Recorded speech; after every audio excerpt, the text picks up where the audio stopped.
France Culture. Le cours de l'histoire. Xavier Mauduit. Les âmes cassées, soigner les traumas de la Première Guerre mondiale. Les corps abîmés, les visages fracassés des poilus de la Première Guerre mondiale ont marqué les esprits. D'ailleurs, en 1919, pour la conférence de Versailles, Clémenceau lui-même a voulu que les soldats à la gueule cassée soient présents pour rendre visibles les horreurs de la guerre. Mais qu'en est-il des blessures invisibles ? Debout sur le parapet, en plein bombardement. Universitaire du Septentrion, la vie d'après, est-ce qu'elle est pensée déjà pendant la guerre ? Alors sur le plan des séquelles psychiques que vont devoir endurer les anciens combattants, non. Elle n'est pas imaginée, pas anticipée par le service de santé militaire, par le commandement.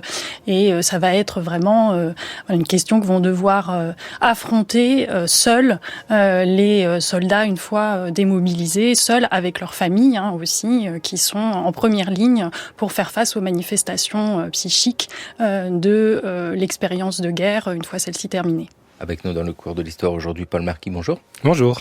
Vous êtes docteur en histoire, chercheur à l'Institut de recherches historiques au Septentrion. Votre thèse portait sur les fous de Joinville. Qui sont ces fous ? Qu'est-ce que Joinville ? Alors, Joinville, en fait, c'est un hôpital psychiatrique colonial qui est construit en Algérie, à une cinquantaine de kilomètres au sud-ouest d'Alger, et en fait qui est le seul hôpital psychiatrique en Algérie entre les années 30 et les années 60. Donc, pendant quasiment toute la période coloniale, l'Algérie ne compte qu'un seul établissement psychiatrique, et donc c'est ce fameux établissement de Blida à Joinville, autrement dit l'HPB. On parle d'HPB pour désigner l'acronyme de l'établissement.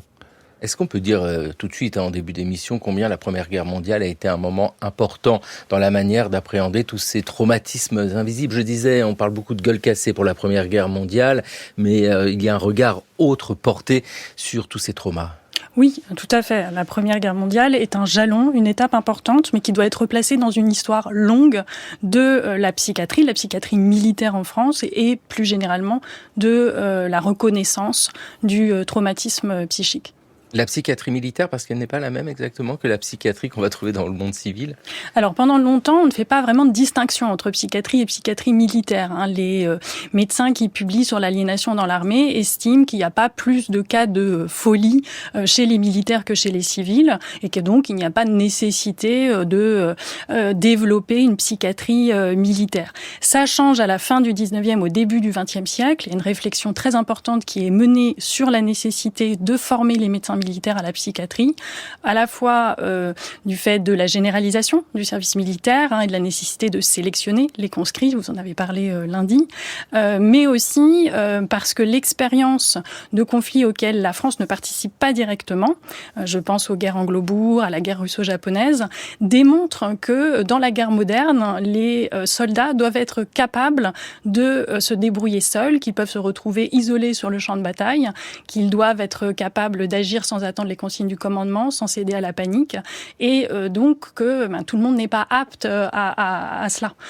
Et donc c'est la raison pour laquelle, fin 19e, début 20e, de plus en plus d'aliénistes, c'est comme ça qu'on appelle à l'époque les psychiatres, réclament le développement de la psychiatrie militaire. Vous faites écho à l'émission Apte au combat, à la fabrique du soldat de la Grande Guerre, une émission du cours de l'histoire à retrouver sur franceculture.fr et l'appli Radio France. Et en fait, ce qui est intéressant, c'est que la Première Guerre mondiale a longtemps été présentée par l'historiographie comme une parenthèse dans l'histoire de la psychiatrie, comme si tout d'un coup on avait un temps suspendu et que l'histoire de la psychiatrie s'arrêtait pendant cette période. Et en fait, les travaux de Marie et de nombreux autres historiens ont montré qu'en fait c'est un moment de grande émulation, qu'en termes de réflexion sur les modes de prise en charge, sur les théories psychiatriques pour expliquer le développement des troubles mentaux chez ces soldats-là, on a de très nombreux échanges dans les sources, les revues de psychiatrie, les sociétés de médecine, et donc c'est vraiment un moment, au-delà d'un moment de parenthèse, en fait c'est un moment de grande émulation sur le plan psychiatrique. Oui, parce que dans la lecture que je peux avoir, mais je ne connais pas le sujet, j'imagine une psychiatrie du 19e siècle et du début du 20e siècle qui se cantonne à l'enfermement. De dire les fous, on les enferme, en fait, c'est déjà plus compliqué, ne serait-ce que par la pensée, par les écrits, par les échanges. Oui, tout à fait. Alors effectivement, sur le plan institutionnel, la prise en charge de la folie, elle se cantonne aux asiles d'aliénés, dans lesquels on est interné. Il n'y a pas d'autres dispositifs qui existent à la veille de la Première Guerre mondiale. Cela dit, les aliénistes réfléchissent depuis bien longtemps à la possibilité de soigner hors des murs de l'asile, et ils y réfléchissent aussi dans le cadre militaire, puisque dès les années 1910, ils imaginent, en s'inspirant de ce qui est fait à l'étranger, une chaîne d'évacuation avec une prise en charge qui puisse se faire à proximité des combats et pas uniquement dans les asiles d'aliénés. Mais cette chaîne d'évacuation, quand la guerre commence, elle n'existe pas et elle va être longue à se mettre en place. Elle ne se généralise qu'à partir de 1915. 1915, c'est-à-dire qu'au début de la guerre, il n'y a pas de psychiatre militaire vraiment organisé, une psychiatrie militaire qui peut être opérante. Alors en 1913, une instruction officielle a imposé la formation de médecins experts en psychiatrie dans l'armée. 1913, c'est très tardif, c'était réclamé depuis longtemps par les aliénistes.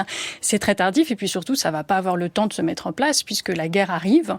Donc quand le conflit démarre, la psychiatrie dans l'armée, elle est représentée par une poignée de spécialistes qui sont pour la plupart issus du civil et qui sont largement déconsidérés par leurs confrères médecins militaires pour qui la priorité, c'est la problématique de la plaie de guerre. C'est ça la principale conséquence de la guerre industrielle à leurs yeux. Et la question des répercussions psychiques du combat sur les soldats est très secondaire. Oui, c'est très secondaire d'ailleurs. En 1916, il y a un petit gars qui a 20 ans, il est affecté au centre neuropsychiatrique de Saint-Dizier, ça se trouve en Haute-Marne. Il avait été lui mobilisé dès 1914, 20 ans, 1916. Il est dans ce centre-là, c'est André Breton, le poète, l'écrivain. Étaient dirigés sur ce centre les évacués du front pour troubles mentaux dont nombre de délires aigus. Le séjour que j'ai fait en ce lieu et l'attention soutenue que j'ai portée à ce qui s'y passait ont compté grandement dans ma vie et ont eu sans doute une influence décisive sur le déroulement de ma pensée. J'ai rencontré entre ces murs un personnage dont le souvenir ne s'est plus jamais effacé. Il s'agit d'un homme jeune, cultivé, qui, en première ligne, s'était signalé à l'inquiétude de ses supérieurs hiérarchiques par une témérité portée à son comble. Debout sur le parapet, en plein bombardement, il dirigeait du doigt les obus qui passaient. Sa justification devant les médecins était des plus simples. Contre toute vraisemblance, et bien que de sa part ce manège ne fût pas nouveau, il n'avait jamais été blessé. Mais par-dessous s'articulaient des certitudes nettement hétérodoxes. La prétendue guerre n'était qu'un simulacre. Les semblants d'obus ne pouvaient faire aucun mal. Les apparentes blessures ne relevaient que du maquillage et du reste, l'asepsie s'opposait à ce que, pour en avoir le cœur net, on défie les pansements. Il soutenait aussi que les morts prélevés dans les amphithéâtres étaient amenés et distribués de nuit sur les faux champs de bataille, etc. Il est certain que pour moi, une certaine tentation part de là, qui se fera jour quelques années plus tard dans mon introduction au discours sur le peu de réalité. Et oui, la théorie du surréalisme est peut-être née en 1916 dans ce centre neuropsychiatrique de Saint-Dizier avec André Breton. Nous avons ici une évocation d'un centre médical. Ça veut dire que là, en 1916, il y a quand même une approche de se dire tel individu, tel soldat n'a pas un comportement normal, il faut peut-être le prendre en charge. En fait, l'évocation qu'on entend ici, c'est une évocation qui rappelle que l'organisation de la psychiatrie se fait sur deux lignes. Marie en a parlé tout à l'heure, les centres de l'Avent, qui sont à proximité des lignes, on va dire entre une quinzaine et une trentaine de kilomètres, et qui sont censés être des centres à la fois d'observation et de triage, c'est-à-dire que on envoie vers les lignes arrières, vers les centres de l'intérieur, qui sont la deuxième ligne, les soldats dont les troubles nécessiteraient une prise en charge plus longue, qui souffriraient de troubles chroniques, alors que cette première ligne est censée, elle, prendre en charge des troubles plus aigus. Et donc cette organisation sur deux lignes va toucher l'ensemble des régions militaires. La France est divisée en régions militaires. Et donc on a un espèce de maillage comme ça territorialisé qui va s'installer tout au long de la Grande Guerre avec ces deux lignes de prise en charge assez distinctes. Et au bout de la ligne, au bout de la chaîne d'évacuation, se trouvent les asiles d'aliénés, donc qui ne sont plus les seuls à pouvoir prendre en charge les maladies mentales. Et en théorie, les asiles ne reçoivent que les cas vraiment les plus graves, ceux qui nécessitent une surveillance étroite, et les cas qui sont considérés, si ce n'est incurables, comme nécessitant des séjours très longs à l'hôpital. Ce qui veut dire que toute la France est ici dans notre centre d'intérêt, parce qu'il y a au plus près des combats au front, il y a un peu plus loin, et ces asiles d'aliénés, ils sont partout en France, même très très loin du front. Oui, tout à fait. Il y a un peu moins d'une centaine d'asiles d'aliénés, il y en a un par département, c'est ce qu'avait prescrit la loi de 1838 sur les aliénés. Paul Marquis. Et au-delà de cette distinction entre centre de l'avant et centre de l'intérieur, il y a une deuxième distinction qui intervient, qui sont les centres de neurologie ou de neuropsychiatrie et les centres de psychiatrie, en fait, qui prennent en charge des troubles qui sont différents, puisque en fait, les troubles qui sont présentés par les soldats relèvent de domaines assez différents, donc de la neurologie d'une part et de la psychiatrie d'autre part, qui sont des disciplines qui sont à la fois voisines et concurrentes et qui vont donc prendre en charge pendant la guerre des troubles assez distincts. Quels sont ces troubles d'ailleurs qui apparaissent le plus souvent ? Est-ce que, en tout cas dans le discours médical, il y a une typologie de ces troubles ? Alors oui, il y a une typologie, mais celle-ci ne se différencie pas fondamentalement de la typologie qu'on rencontre parmi les internés avant la guerre. En fait, les psychiatres considèrent que la guerre donne un cachet, une coloration particulière à des maladies, des troubles qu'ils connaissaient déjà, qu'ils repéraient déjà. Dans les asiles d'aliénés sur lesquels j'ai plus particulièrement travaillé, les principaux diagnostics qui sont portés par les médecins sont la mélancolie, la confusion mentale. Ce sont des diagnostics qui existaient déjà avant la guerre. La confusion mentale, par exemple, c'est un diagnostic qui suscite l'intérêt des psychiatres depuis la fin du 19e siècle et qui se caractérise par un état d'agitation, des délires, de l'onirisme, bref, des symptômes qui peuvent se rencontrer dans un grand nombre de cas. Et les troubles là dont Marie vient de parler relèvent plutôt de la psychiatrie ou de l'aliénisme. Et donc c'est les troubles qui sont pris en charge au sein des centres de psychiatrie. Et donc on a une deuxième catégorie de troubles. On va dire que la psychiatrie et la neurologie sont vraiment des sciences de la classification. Et donc cette deuxième catégorie, ce sont des troubles dits fonctionnels ou pithiatiques, qui sont des troubles nerveux pour le coup, et donc qui se manifestent de façon différente, qui sont souvent orientés sur le corps. Donc ça peut être des contractures, des plicatures du tronc par exemple. Les camptocormies sont des troubles qui sont fréquemment observés pendant le conflit. Ce sont des hommes en fait qui n'ont pas d'affection organique, mais dont la démarche est considérablement affectée par ces troubles qui marchent en vérité comme des vieillards. Donc il y a des images assez marquantes où on voit ces hommes être contraints de marcher avec des cannes ou des béquilles pour pouvoir avancer. Et donc ces troubles-là, ces troubles fonctionnels qui sont rattachés à l'hystérie, sont pris en charge dans cette deuxième catégorie d'établissements qui sont les centres de neurologie. Vous venez d'évoquer l'hystérie, c'est très intéressant, l'hystérie parce que ça nous conduit à la fin du 19e siècle, à la Salpêtrière avec Charcot et surtout un regard porté sur les femmes. L'hystérie, c'est l'utérus et l'associer ici à des soldats de la guerre est quelque chose d'étonnant même. Eh ben en fait, Charcot avait déjà montré que l'hystérie pouvait aussi toucher des hommes. Il avait travaillé sur des accidents du travail notamment, en montrant que ça pouvait aussi considérer que ça pouvait être aussi l'hystérie pouvait aussi être un trouble masculin. Et donc évidemment, la guerre montre à quel point ces troubles-là peuvent affecter aussi des catégories masculines. En fait, il y a une grande figure qui avait déjà théorisé les éléments que j'ai évoqués tout à l'heure, à savoir le pithiatisme, qui s'appelle Joseph Wawrinski, et qui va du coup reprendre ces théories pendant la guerre et les généralisées, elles vont avoir une reconnaissance qu'elles n'avaient pas eu jusqu'à présent, justement en disant que en fait ces troubles sont le fruit de ce que Babinski appelle la suggestion, c'est-à-dire que en fait les malades se suggéreraient eux-mêmes qui sont atteints d'une blessure potentiellement physique ou d'une atteinte nerveuse, et donc leur trouble découlerait de cette atteinte nerveuse. Et donc tout l'enjeu pour les médecins, ça va être de traiter par contre-suggestion ces troubles pour leur faire admettre qu'en fait ils ne souffrent pas d'une affection organique véritable. Marie Derrien, dans ce contexte très particulier de la Première Guerre mondiale, avec tant et tant de morts, tant et tant de blessés qui arrivent derrière, les médecins qui s'occupent de ces malades, qui n'ont pas de blessures visibles. Comment sont-ils considérés ?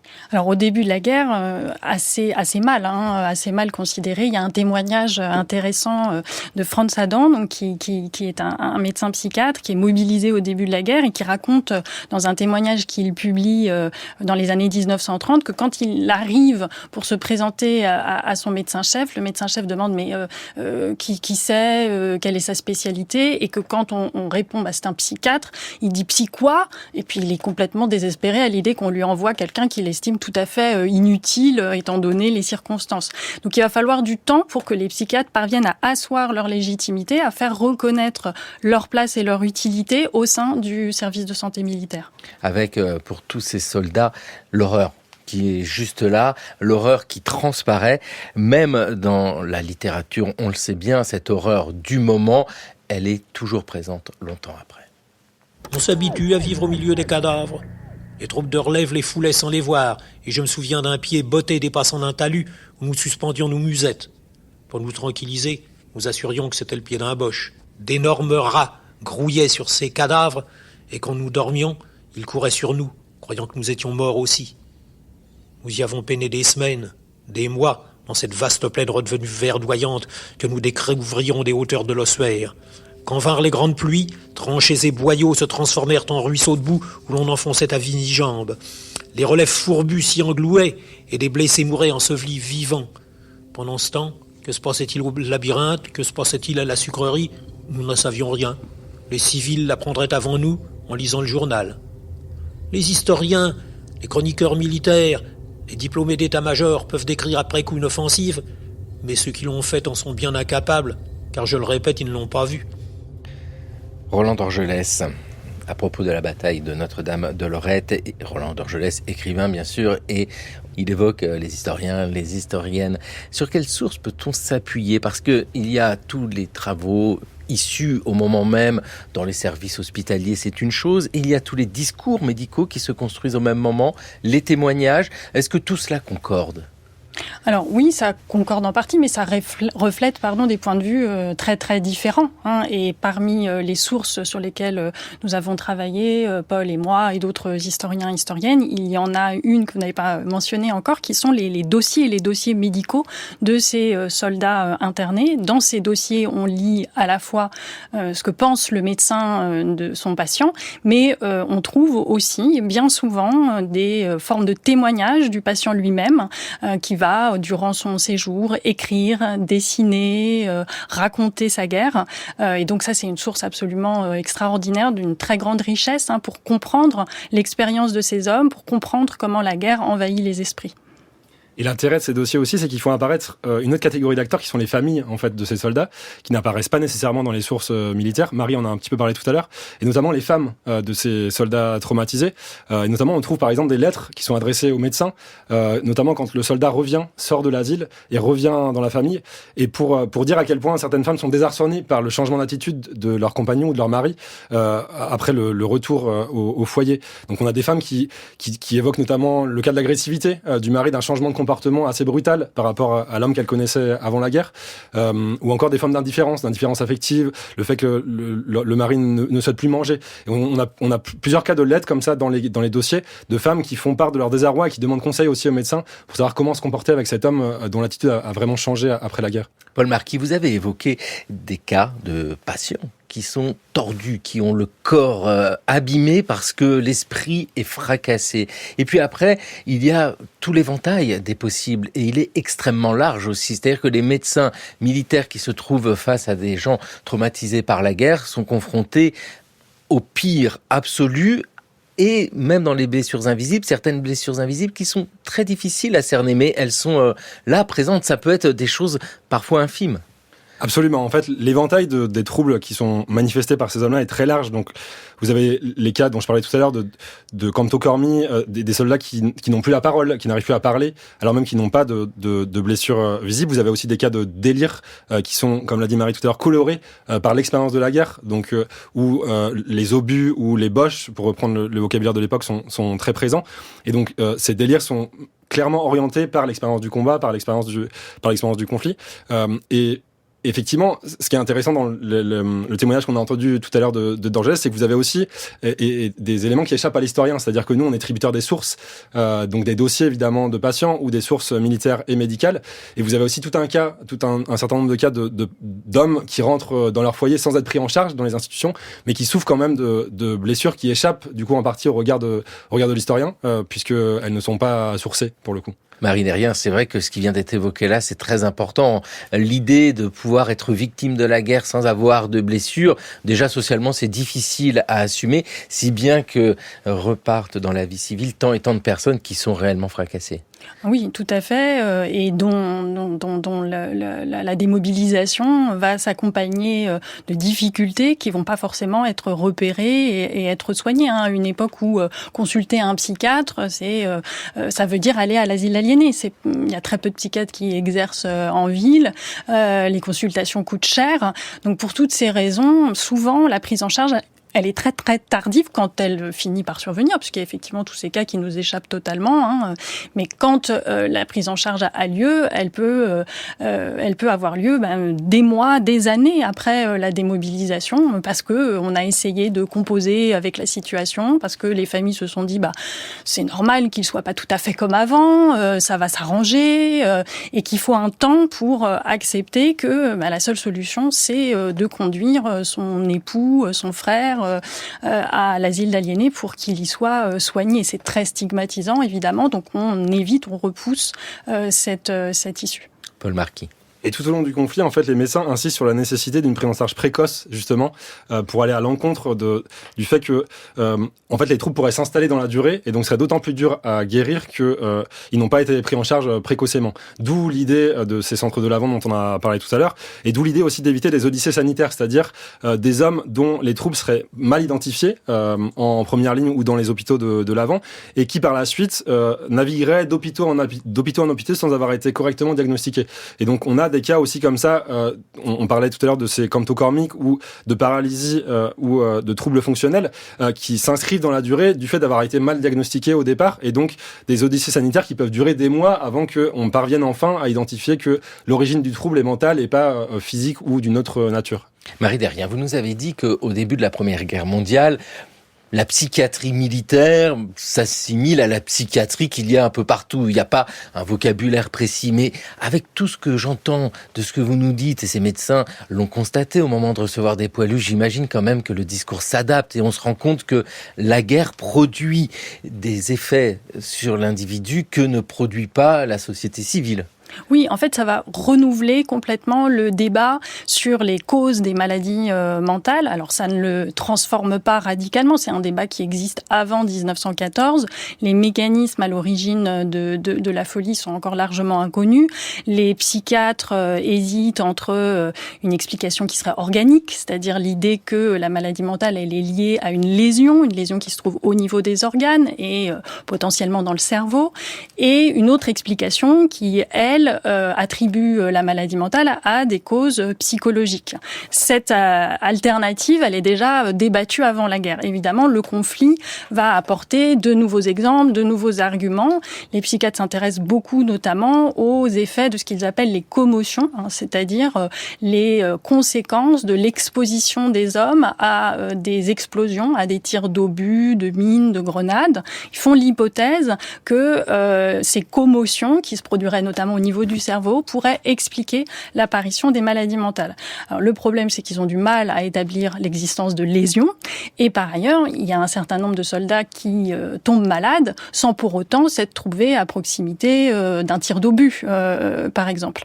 Donc l'explication par la commotion, elle ne suffit pas, et c'est la raison pour laquelle l'émotion, l'impact de l'émotion est aussi mis en avant par les médecins, mais cette émotion, elle est considérée comme ne pouvant avoir un effet pathologique que chez des hommes qui seraient prédisposés, soit du fait de leur hérédité, soit du fait, et ça c'est nouveau, on prend plus cela en considération, soit du fait de la fatigue, de la consommation d'alcool, de la frustration sexuelle ressentie dans les tranchées. Et vous voyez, au final, la question qui se pose, c'est la part qu'on va attribuer à l'événement, à la guerre et à ses conséquences, et la part qu'on va attribuer à l'hérédité, à la prédisposition. Ça va avoir des conséquences décisives pour ce qui est de l'attribution ou non d'une pension à ces hommes malades. Ah, attention, je sens qu'on va revenir sur cette question de la pension, c'est délicat. Et ce qui est intéressant dans ce que vient de dire Marie, c'est que, en fait, ces débats sur le rôle respectif de la prédisposition et de l'hérédité ou de l'émotion et de l'événement dans l'éclosion des troubles mentaux, donc il anime les sociétés de psychiatrie et de neurologie. Donc on a des débats dans les principales revues de médecine mentale, mais on retrouve aussi ces débats de façon plus fine dans les dossiers de patients. C'est-à-dire qu'au cas par cas, en fait, les médecins sont amenés à arbitrer dans l'attribution d'un diagnostic le rôle respectif de la prédisposition et de l'émotion ou de l'événement dans l'éclosion des troubles. Et donc, dans les dossiers de patients, nous, on voit à quel point ces débats qu'anime la communauté neuropsychiatrique, elles se retrouvent de façon assez fine et les médecins doivent déterminer la part respective de l'un ou de l'autre. Et donc, ils ont une série d'outils qu'ils utilisent pour faire établir ce rôle respectif. Et on a notamment souvent des enquêtes qui sont menées sur les antécédents familiaux ou personnels de ces hommes pour mesurer aussi à quel point leur expérience avant la guerre, donc le rôle de l'alcoolisme, Marie en a parlé, éventuellement s'il y a d'autres internements qui ont eu lieu dans la famille, ça pourrait permettre aussi d'expliquer le déclenchement des troubles mentaux de ces individus pendant la guerre. Alcoolisme, c'est bon, le mot existe déjà et on sait l'utiliser. Mais est-ce que d'autres mots sont inventés par ces médecins pour justement qualifier ce qu'ils sont en train de tenter de soigner ? Alors, ce que je disais tout à l'heure, c'est que les médecins se réfèrent aux classifications des maladies mentales qui existent avant 1914. Ils vont pas utiliser dans leur certificat un certain nombre de termes qui se popularisent et qu'on a retenus dans nos mémoires collectives, comme le terme d'obusite, par exemple, le terme de cafard ou le terme d'hypnose des batailles.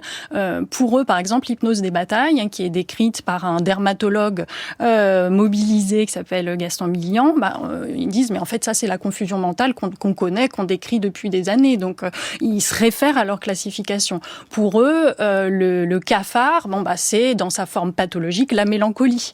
L'obusite, ça ne correspond à rien dans leur classification, et on n'utilise pas en France par exemple le terme de shell shock, qui est largement utilisé en Grande-Bretagne. Ça ne veut pas dire qu'on n'observe pas des symptômes qui se rapprochent de ceux que les médecins britanniques attribuent au shell shock. Le shell shock, c'est l'obusite, c'est la même chose. C'est quoi ? C'est le souffle de l'obus, c'est la peur d'être bombardé ? Ça désigne en fait un ensemble de symptômes, parmi lesquels un état de stupeur, un état de très grande fatigue, une incapacité à s'exprimer, une désorientation très forte, consécutive à l'exposition à l'explosion d'un obus, effectivement. Donc, on pourrait dire qu'un des termes qui s'en rapproche le plus en français, c'est obusite, mais il n'y a pas de traduction exacte du terme de shell shock dans le vocabulaire médical français, même si les médecins français observent ces symptômes comme leurs confrères britanniques. Paul Marquis, vous travaillez particulièrement sur les soldats coloniaux. Est-ce qu'il y a une prise en charge particulière des soldats coloniaux ? Alors oui, il y a une prise en charge particulière des soldats coloniaux, d'une part en matière d'infrastructure. En fait, ils sont souvent rattachés à la 19e région militaire, qui est basée en Afrique du Nord, et donc qui reçoit un certain nombre de ces soldats dans des institutions qui sont basées en Tunisie et en Algérie. Et donc on a des soldats dits indigènes qui arrivent dans ces structures-là. Et donc, ce qui est intéressant, c'est qu'en fait, on va avoir un discours spécifique qui va émerger sur les troubles mentaux de ces hommes colonisés pendant la Première Guerre mondiale. Et on a une théorie qui commence à émerger, qui est la théorie du primitivisme, et par lesquelles les médecins vont expliquer notamment la récurrence de certains troubles qu'ils observeraient chez ces hommes indigènes. Et en fait, on voit bien derrière ces théories qu'il y a un certain nombre de présupposés moraux et racistes qui donc ont tendance à dire, par exemple, que ces soldats seraient plus promptes à souffrir de troubles liés à l'alcoolisme du fait de leur immodération, que ces soldats seraient aussi plus prompts à souffrir de troubles hystériques dont on parlait tout à l'heure, de troubles fonctionnels, de ces cantochormies, de ces troubles de ces plicatures ou de ces paralysies, du fait de leur propension à l'autosuggestion dont on parlait tout à l'heure, c'est-à-dire que leur faiblesse d'esprit entre guillemets leur ferait suggérer davantage ce type de troubles que d'autres catégories de soldats. Donc vous avez toute une série de discours comme ça orientés par des présupposés moraux qui pèsent sur ces hommes-là. Et puis aussi la temporalité de la guerre, ça va très très vite cette histoire-là, parce que la guerre est particulièrement longue, 4 ans, 1914-1918, mais à l'échelle de l'avancée de la science, c'est très court, faut des échanges, faut des lettres. Marie Desriens, est-ce qu'il y a quand même des retours d'expérience, comme on pourrait dire, ici dans tel centre, tel médecin a pu constituer quelque chose? Alors, il faut le diffuser ailleurs, mais comme je l'expliquais tout à l'heure, c'est vrai que les priorités sont sans doute autres. Certes, mais les aliénistes continuent de se réunir, continuent de publier aussi beaucoup pendant la guerre. Alors ils écrivent des rapports, les chefs de centre écrivent des rapports sur lesquels Paul a plus particulièrement travaillé. Ces rapports sont destinés au service de santé militaire, mais bien sûr ils utilisent aussi les résultats qu'ils présentent dans ces rapports pour rédiger des articles qui sont publiés dans les revues de référence. Ils présentent des cas cliniques en congrès, en réunion avec leurs confrères. Donc c'est vraiment, Paul utilisait le mot d'ébullition, je crois, tout à l'heure, c'est vraiment un moment sur le plan scientifique. Oui, ça passe vite, mais c'est un moment où il se passe beaucoup de choses, justement, parce qu'on se réunit, on discute, on débat. Il y a aussi une urgence à se positionner et un enjeu pour la psychiatrie qui est d'asseoir sa légitimité et donc de prendre la parole, de se faire entendre et de montrer qu'elle est capable de tirer des conclusions, d'obtenir des résultats, de formuler des recommandations, etc. Et ce qui est intéressant de ce point de vue, c'est que la Grande Guerre, c'est aussi une guerre des nerfs, au sens où il y a aussi une forme de patriotisme scientifique chez les psychiatres, c'est-à-dire de se positionner contre la psychiatrie allemande et de montrer au cours de la guerre que la psychiatrie française a une supériorité sur la psychiatrie allemande. Et donc ça implique des positionnements théoriques, mais aussi sur le plan pratique, par exemple l'exclusion des membres austro-allemands de la société médico-psychologique qui aura lieu assez tôt pendant la guerre. Donc il y a en fait la Grande Guerre est aussi une guerre scientifique entre la psychiatrie française et la psychiatrie allemande. Et puis c'est un moment de changement de rapport à la vie, tout simplement. On parlait de temporalité. La temporalité de la guerre n'est pas la même que la temporalité du temps de paix. Cette temporalité-là a aussi des effets psychologiques. Le rouet est mort tantôt. On lui a fermé les yeux et noué une mentonnière. Puis on a tiré les draps pour recouvrir le cadavre en attendant les brancardiers.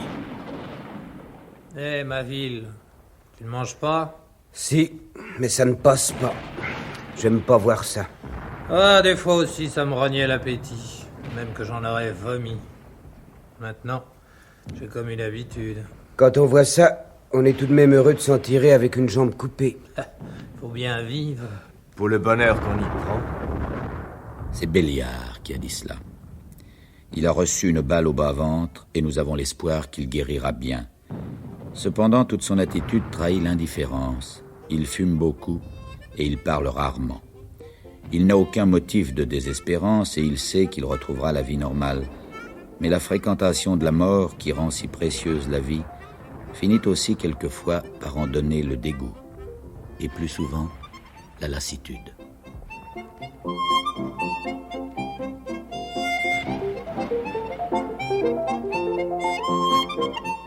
France Culture, le cours de l'histoire. Xavier Mauduit. Un extrait de La vie des martyrs, c'est le roman de Georges Duhamel paru en 1917. Georges Duhamel lui-même, engagé pendant la guerre, chirurgien et donc, on vient de l'entendre, écrivain, qui nous évoque ici la lassitude de la guerre, le rapport à la vie. Là aussi, c'est quelque chose qui est très difficile à mesurer et c'est psychiatres, psychologues de la guerre s'intéressent à ça, mais dans le moment du combat, c'est bien difficile à percevoir, mais ça fait partie de ces grands troubles aussi. L'idée que on est là et il va se passer quelque chose, on va peut-être mourir dans une heure ou peut-être survivre. Oui, l'incertitude constante dans laquelle vivent ces hommes est très perceptible dans les dossiers de ceux qui sont internés dans les asiles d'aliénés.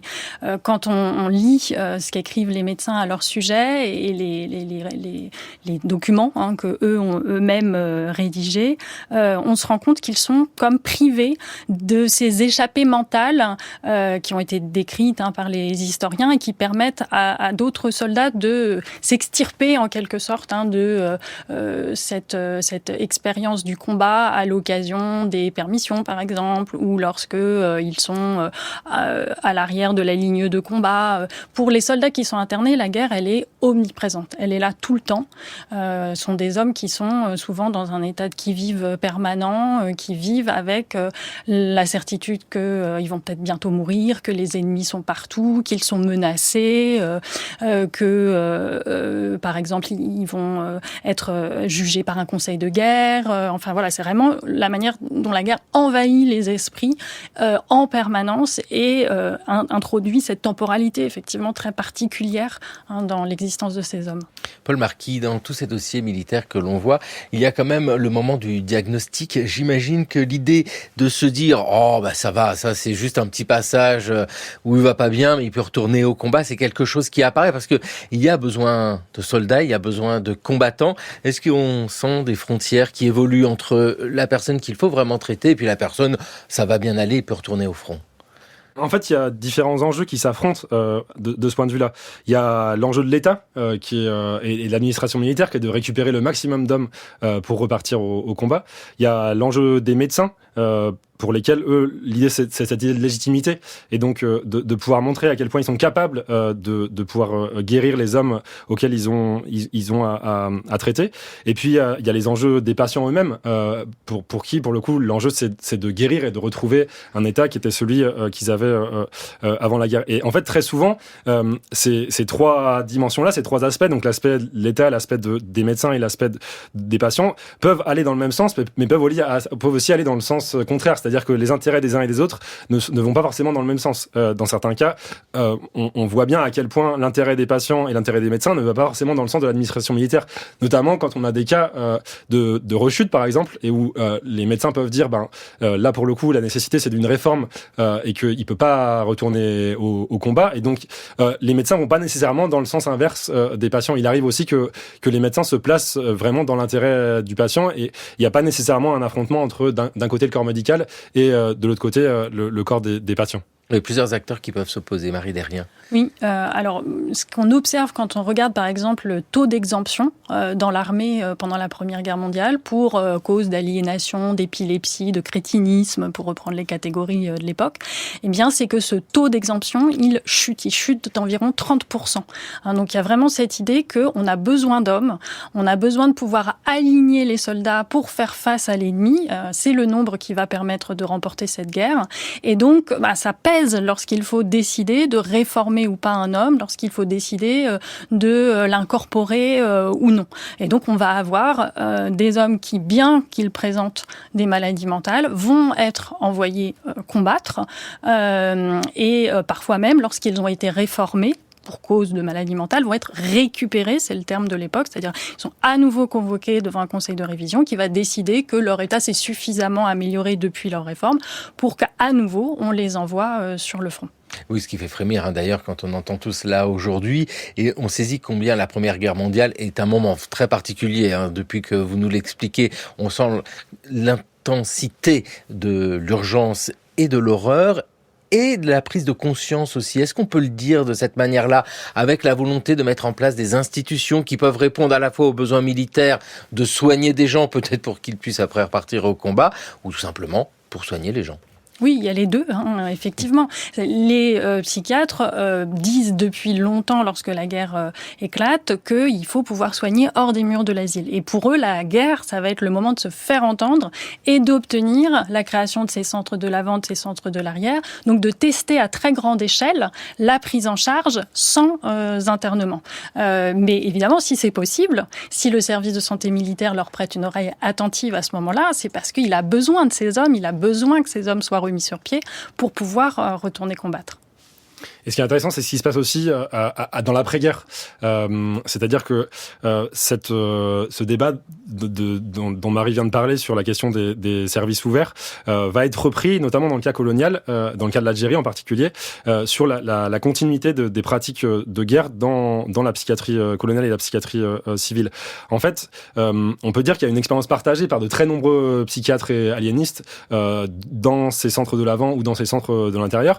Et assez paradoxalement, cette expérience va être assez peu mise en avant dans l'après-guerre en métropole. En revanche, c'est pas le cas dans les colonies, particulièrement en Algérie. On a un médecin, Antoine Porot, qui a été médecin militaire pendant la guerre et qui va devenir un des grands éléments, un des principaux éléments des éléments de psychiatrie coloniale en Algérie. Et il va reprendre son expérience de psychiatrie militaire pour instaurer sur place en Algérie un système sur 2 lignes. Donc il reprend en partie ce qui s'était mis en place pendant la guerre, avec d'un côté des services hospitaliers qui sont censés prendre en charge les patients aigus, et puis à l'hôpital de Blida, dont j'ai parlé en introduction, les patients chroniques qui sont envoyés vers cet asile. Et donc on voit bien aussi à quel point la psychiatrie de guerre et la psychiatrie pendant la Grande Guerre a pu influencer par la suite d'autres formes de psychiatrie, en particulier la psychiatrie coloniale.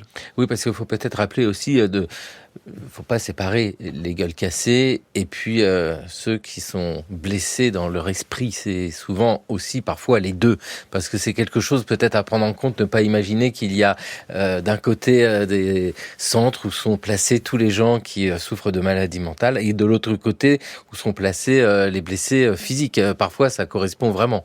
Alors, pendant la guerre, en théorie, non. On a vraiment des centres dédiés à des types de pathologies, à des types de prise en charge. Et donc, il y a cette chaîne d'évacuation qu'on a décrite tout à l'heure qui concerne uniquement les cas de troubles mentaux, névroses, psychoses, etc. Il va y avoir d'autres chaînes d'évacuation pour d'autres types de pathologies. Il y a un tri qui est censé être effectué. Alors, il faut quand même préciser que si vous êtes envoyé dans un centre de chirurgie parce que vous venez de perdre une jambe, ça ne veut pas dire que vous ne souffrez pas simultanément de troubles psychiques. Mais ce qui va être traité en priorité et ce qui va être repéré parce que c'est visible, c'est le fait que vous venez de perdre un membre et qu'il faut vous soigner d'un point de vue chirurgical. Mais vous pouvez quand même bénéficier de soins de la part d'un psychologue ou d'un psychiatre. Alors il y a peu de coordination entre les centres à l'époque. On va d'abord soigner votre mutilation et peut-être que dans un second temps, vos troubles psychiques vont être pris en considération. Mais on n'a pas le chirurgien du centre qui va appeler son confrère psychiatre pour lui dire ce serait bien que tu viennes voir le soldat X. Non, ça ne fonctionne pas comme ça. Après, il y a aussi un enjeu pour certains patients de savoir s'ils relèvent plutôt de la neurologie, donc des centres de neuropsychiatrie, ou de la psychiatrie, donc des centres de psychiatrie. C'est le cas, par exemple, parce qu'en fait, vous avez des troubles qui sont vraiment à la limite entre les deux disciplines.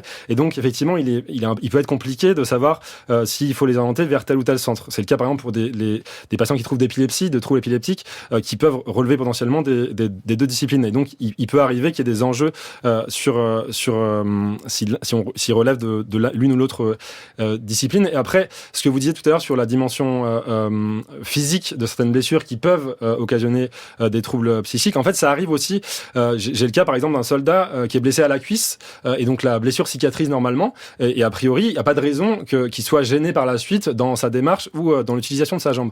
Et en fait, lui, il développe pour le coup des troubles liés à cette blessure-là, des troubles fonctionnels dont je parlais tout à l'heure, qui sont directement liés à cette blessure. Mais évidemment, le problème pour le neurologiste, c'est de montrer que les troubles dont il souffre ne sont pas liés directement à la blessure, qui est une blessure superficielle, mais qui sont secondaires et en fait qui sont générés par l'idée que la blessure pourrait perdurer et donc avoir mal cicatrisé. Donc il arrive effectivement dans certains cas de ces troubles fonctionnels qu'une blessure physique puisse occasionner par la suite, dans un second temps, des dommages psychiques. Puis on imagine que c'est le cas aussi pour les visages abîmés, quand on perd la moitié de son visage, quand on perd son nez.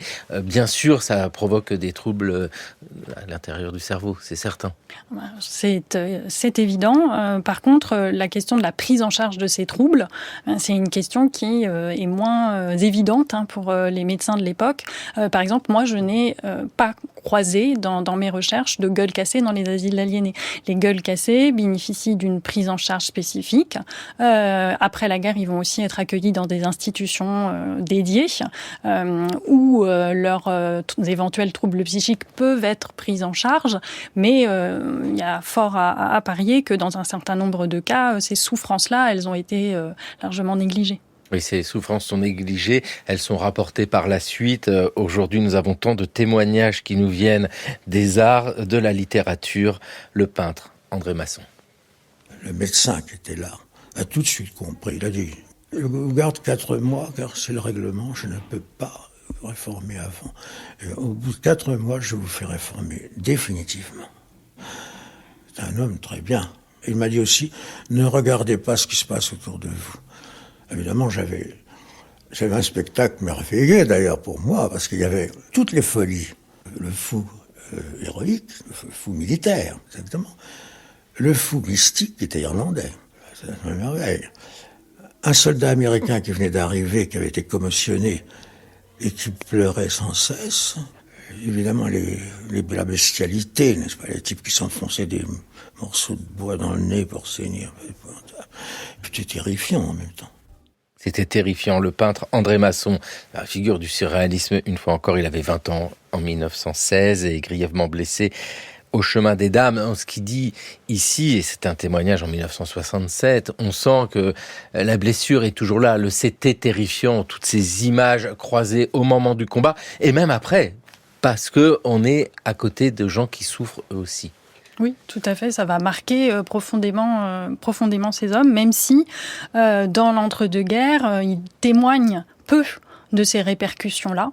Il y a cette volonté de tourner la page, et puis il y a aussi le fait que dans la société française de l'époque, exposer ses sentiments, ses émotions, raconter ses souffrances, surtout quand on est un homme, c'est très peu, si ce n'est impossible à dire, c'est largement inaudible. Il y a très peu d'espace en fait, dans lesquels ils vont pouvoir confier, que ce soit les médecins ou l'ensemble des anciens combattants, où ils vont pouvoir confier ces émotions. Par exemple, les associations d'anciens combattants, elles ont joué un rôle très important pour défendre les droits de ces hommes, mais une historienne comme Sophie Delaporte a montré que c'était pas un espace pour se raconter ses souffrances, pour pouvoir partager ses difficultés.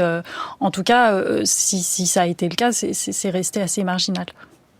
Il y a aussi un enjeu institutionnel à savoir que faire de ces hommes, et notamment des hommes qui souffrent de troubles chroniques dans l'après-guerre, et donc qui vont peupler les asiles pour certains pendant des années, voire des dizaines d'années. Marie a notamment montré que au moment où la Seconde Guerre mondiale éclate, vous avez encore un certain nombre de soldats internés de la Grande Guerre qui sont toujours présents dans les asiles. Et ça pose aussi la question plus spécifiquement sur les soldats colonisés, puisqu'en fait l'absence d'asile et de structures psychiatriques dans les colonies pose évidemment un problème de savoir que faire de ces soldats qui ont été traumatisés pendant la Grande Guerre et donc qui sont toujours internés dans des asiles métropolitains. Et donc on les laisse souvent dans les asiles du sud de la France, donc à Marseille, Aix-en-Provence ou à Cadillac, à Cadillac-sur-Garonne en Gironde.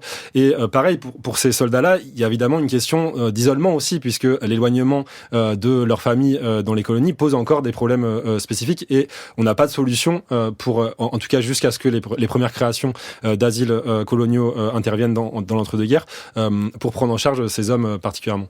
Oui, de l'entre-deux-guerres et votre travail, Paul Marquis, Les Fous de Joinville, une histoire sociale de la psychiatrie dans l'Algérie coloniale, c'est le titre de votre thèse, c'est les années 1930 en fait que l'on voit quelque chose apparaître, mais là encore, 1930, c'est par effet de génération les conséquences de la Première Guerre mondiale avec cette question, l'expérience de la guerre a-t-elle été utile pour la psychiatrie en général et pour la psychiatrie militaire ? Petit tour avec les fragments d'Antonin. T'es malade là, enfin les gars que tu soignes. Ce serait bien qu'ils fréquentent pas trop les jardins, tu comprends ? Ils n'ont rien de contagieux. Non, mais ça effraie les convalescents, les familles, puis il y a tous ces simulateurs. Quoi. La guerre est terminée. Pourquoi simulerait-il ? Pour les pensions. Alors, il paraît que tu vas leur obtenir le statut d'invalide de guerre. Un bras coupé, une jambe en moins, une gueule cassée. C'est vrai que ça vaut de l'argent, mais franchement, les cauchemars. En 4 années de combat, Combien de suicides, combien de désertions? Très peu. Une incroyable résistance. On leur doit la victoire. Sur les champs de bataille, ou ailleurs, on s'arrange avec ses peurs et son courage. C'est au retour que tout déborde. Combien d'hommes sans parole, sans mémoire? Leurs blessures ne saignent pas. Elles ne se portent pas comme des médailles. Souvent, elles leur font honte. Les fragments d'Antonin, le très beau film de Gabriel Le Beaumain en 2006, avec ici évoqué, déjà encore une méfiance de la part de certains médecins sur ces malades qui correspondent pas tellement à l'attente de ce que doit être un malade, et puis l'évocation, Marie Derrien, des pensions. Oui. On a dit qu'on en parlerait. Oui, tout à fait. Alors, les pensions, c'est un enjeu important pour ces hommes au lendemain de la guerre. Pendant le conflit, il est très rare que des soldats qui souffrent de maladies mentales obtiennent une indemnisation.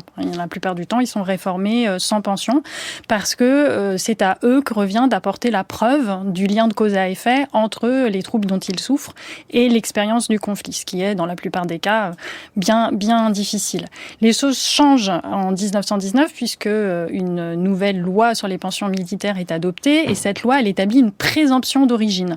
La présomption d'origine signifie que si leurs troubles ont été constatés médicalement dans les 6 mois qui suivent la démobilisation, alors ils n'ont pas besoin d'apporter de preuves du lien entre ces troubles et la guerre. Donc pour ceux qui sont déjà internés au moment où ils sont démobilisés, par exemple, ça va permettre d'obtenir des pensions qui vont servir à payer leurs frais de séjour à l'asile, qui vont servir aussi à verser de l'argent à leurs femmes pour les aider à vivre. Mais une fois ces 6 mois écoulés, la présomption d'origine tombe et là de nouveau la charge de la preuve revient au soldat, à sa famille et donc les mêmes difficultés se posent que celles qui étaient rencontrées durant le conflit et ça explique qu'il y ait eu beaucoup d'hommes qui n'aient pas obtenu de pension.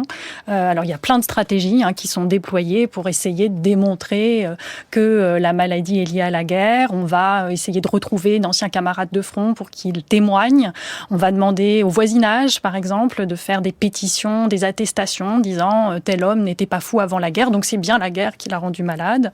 Et puis il y a aussi des familles qui se mettent à chercher désespérément sur le corps du soldat, de l'ancien combattant, des traces, des cicatrices, de blessures. Et si ça peut être à la tête, alors c'est encore mieux, puisqu'il y a cette hypothèse que le siège de la folie se trouverait dans le cerveau, pour pouvoir convaincre que la pension est méritée et qu'elle doit être versée. Oui, ce qui veut dire que c'est très sous-évalué en fait le nombre de victimes de la guerre en ce qui nous concerne ici, c'est-à-dire avec ces blessures invisibles, Paul Marquis. Ça, c'est sûr qu'effectivement, en fait, estimer le nombre de blessures psychiques, c'est très compliqué parce qu'évidemment, les sources militaires et psychiatriques sont en partie biaisées et qui sous-estiment largement le nombre de blessures psychiques. Et par rapport à ce que disait Marie sur la loi de 1919, c'est aussi une loi qui est discriminatoire au sens où, en fait, à la différence des autres pensionnés, en fait, les pensionnés pour troubles mentaux qui relèvent de l'article 55 doivent prendre en charge leurs frais d'hospitalisation. Et donc, c'est aussi pour les familles une charge économique supplémentaire qui pèse considérablement sur les familles de ces aliénés. Oui, Paul a tout à fait raison d'insister sur la spécificité de cet article 55. C'est le seul article de la loi qui concerne une catégorie d'anciens combattants en particulier en raison de la spécificité de la maladie dont ils souffrent. Donc il y a effectivement le fait qu'ils n'ont pas droit aux soins médicaux gratuits comme les autres. Ils doivent payer leurs frais de séjour à l'asile avec leur pension. Et puis une autre différence majeure qui est faite, c'est qu'en théorie, les pensions sont incessibles et voilà, elles sont insaisissables. Et dans leur cas, on va quand même les ponctionner pour verser une somme à leur épouse, une somme qui peut être majorée s'ils ont eu des enfants. Pourquoi ? Parce qu'on ne veut pas verser aux épouses des aliénés des pensions, on les considère pas vraiment comme des veuves de guerre puisque leurs maris ne sont pas morts, mais on reconnaît quand même qu'elles ont besoin d'être aidées. Et donc c'est ce système qu'on a trouvé, système qui est très défavorable aux internés eux-mêmes puisque si on prélève une somme sur leur pension, il reste encore moins d'argent pour payer leurs frais de séjour. Et ça explique que beaucoup d'anciens combattants qui sont pensionnés pour maladie mentale sont traités dans les asiles avec les malades les plus pauvres, ceux qu'on appelle les indigents. Et c'est bien en plus d'évoquer ce côté très matériel, presque quotidien pour ces veuves qui sont là à tenter de se débrouiller avec une modeste pension et ça permet même de réfléchir à la prise en charge des populations civiles, d'ailleurs, parce que les soldats blessés au combat, nous comprenons bien, les soldats traumatisés au combat, on l'entend, ça a été plus compliqué, mais les populations civiles là-dedans, il y a une réflexion sur ces traumatismes ? Alors, l'attention est quand même très largement accaparée par le cas des soldats pendant la guerre, parce que c'est eux qu'il faut remettre sur pied, renvoyer sur le front. Après la guerre, parce qu'il y a tout cet enjeu de savoir si on va les pensionner ou non. Donc, les civils sont pas au cœur des préoccupations, font pas l'objet de la majorité des publications, par exemple, des psychiatres pendant la guerre et après la guerre. Ça veut pas dire que les psychiatres ne constatent pas dans leurs établissements, dans les asiles aliénés notamment, les répercussions du conflit sur les civils, les répercussions par exemple des bombardements. Moi j'ai travaillé sur les archives d'une clinique qui se trouve à Lille et dans cette clinique on voit pendant la guerre et après la guerre arriver des civils qui racontent la guerre, qui expliquent l'apparition de leurs troubles par l'expérience de la guerre et dans le cas du nord de Lille par l'expérience de l'occupation aussi. Oui, parce que c'est cela aussi, l'occupation, on l'oublie souvent, mais dans le nord de la France, il y a l'occupation. Il est certain que quand nous réfléchissons à toutes ces questions-là, nous pensons à du vocabulaire très contemporain, le syndrome post-traumatique, ce sont des choses qu'on lit. Mais il faut rappeler que ces concepts-là sont particulièrement récents. Alors ça s'applique à la Première Guerre mondiale, on l'entend bien, mais les mots n'existaient pas encore et la démarche n'existait pas encore. Non, absolument. En fait, il faut bien distinguer les termes qu'on utilise aujourd'hui. On parle de trauma très régulièrement. Par exemple, le terme de traumatisme, à l'époque, renvoie bien davantage à la dimension physique. On parle de traumatisme physique, mais beaucoup moins de traumatisme psychique. C'est un terme qui sera répandu plus tard, dans les années 50 ou 60, et qui, pour l'époque, relève davantage du physique que du psychique. Et ça pose aussi la question de la façon dont les débats perdurent dans l'après-guerre. Et ce qui est intéressant, c'est qu'en fait, ce dont on parlait tout à l'heure sur l'enjeu de la prédisposition et de l'émotion ou de l'événement, c'est des débats qui vont se rejouer en fait pendant la Seconde Guerre mondiale, puis après pendant les guerres coloniales ou de décolonisation en Algérie par exemple. On va retrouver des débats assez similaires sur est-ce que la guerre a eu une influence prépondérante sur les troubles mentaux des civils et des militaires pendant la Seconde Guerre mondiale. On a presque l'impression parfois que les psychiatres redécouvrent ou réinventent un débat qui existe en fait depuis la fin du 19e siècle avec le conflit franco-prussien, puis à nouveau pendant la Grande Guerre et dans les conflits suivants. Vous parliez à l'instant de stress post-traumatique. Il faut rappeler que l'apparition du PTSD, donc est conceptualisée par des médecins psychiatres américains, entre autres, c'est 1980. L'inscription du PTSD dans le manuel diagnostique de l'Association de psychiatrie américaine, qui se veut une référence mondiale, date de 1980. Après, les descriptions qui sont faites de ce trouble, elles renvoient à des choses que les médecins constataient déjà en 14-18, mais qu'on n'appelait pas comme ça.